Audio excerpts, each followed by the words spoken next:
Hello there guys and girls and welcome to another episode of Mountain Blade Bannerlord News. I'm GD and let's get this going. Hup!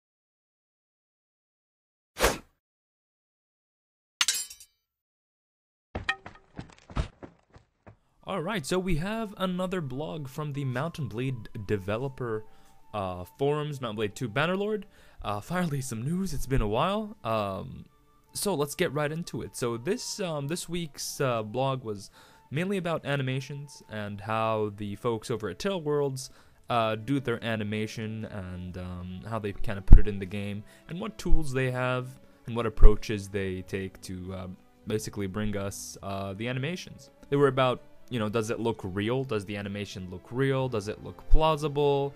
You know, do you notice something off? They're not so much concerned about the historical aspect though, so they're not, you know, the guys over at Kingdom Come, they don't really care if the usage or maybe the posture is super historically accurate, but they do care about it looking real, looking plausible.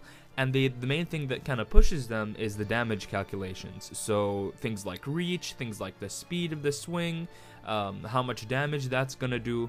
So it's more focused towards balancing from what I understood. And in my opinion, that's actually a pretty good thing for games. I mean, a lot of games try to be like, you know, historically accurate, and then it ends up being either a half-assed process or they miss something or they misrepresent something, and then it's kind of like sitting somewhere between being historically accurate and then gamey, and it looks and feels awkward. And I don't want to mention names about any games that are kind of similar to Mountain Blade that have done this, but I'll let you guys in the comment figure that out. So the next thing they talk about is how they animate for humans as opposed to animating for animals, because, you know, Mountain Blade is a game that has mounts.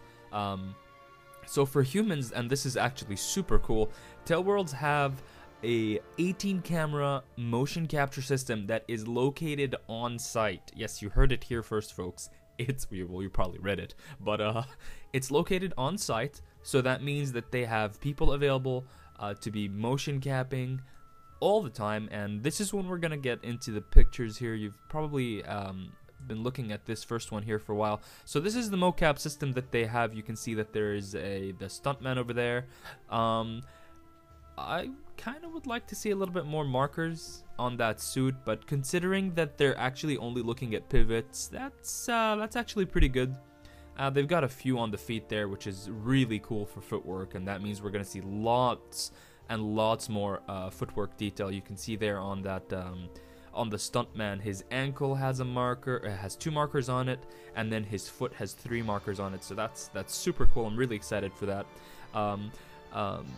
So yeah, the second image over here kind of shows, I guess maybe he's getting stunned, or maybe this is a death animation, or he's falling. But the thing that's cool about this image here is that you can see that there's another stuntman standing, I think, in the background, and he's probably looking at himself in the video. And that's always cool, that's always good. Go away, truck. Thank you, truck. Yeah, they're constantly looking at themselves. You can see he's kind of gauging how he looks like, and this gives him an idea of what the game character is gonna look like when he falls or when he moves. And I think that's super cool. The fact that it's on site is really cool for me. So they say that, you know, these stuntmen, they get in these cool looking well, they're very cool looking, but these spandex suits essentially, and then they cap some stuff. Then animators take that data and sometimes they work it over by hand. Maybe, you know, something is off. Maybe they want to kind of fix the levels. Maybe they want to adjust the reach a little bit, as we said in the beginning. So yeah, that's how they do it. That's super cool. For the animals, obviously they do them by hand because they can't bring animals in the studio because according to the blog, their nervous programmers will be disrupted by the horses charging into walls. So that's all great. So the animals are obviously going to be hand animated, but from the previous Taleworlds game, I don't know. I think I'd like lots more dynamics on the horse. Tell me, guys, what you think about the horses in Warband and the other Mount and Blade games. And the final picture we have here in the blog today is a picture of the Taverns.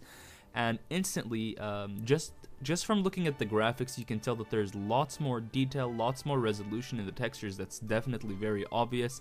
And even the walking animation of the main character, and look at the characters in the tavern. Some are drinking, some are laughing, some are talking, and that is super cool.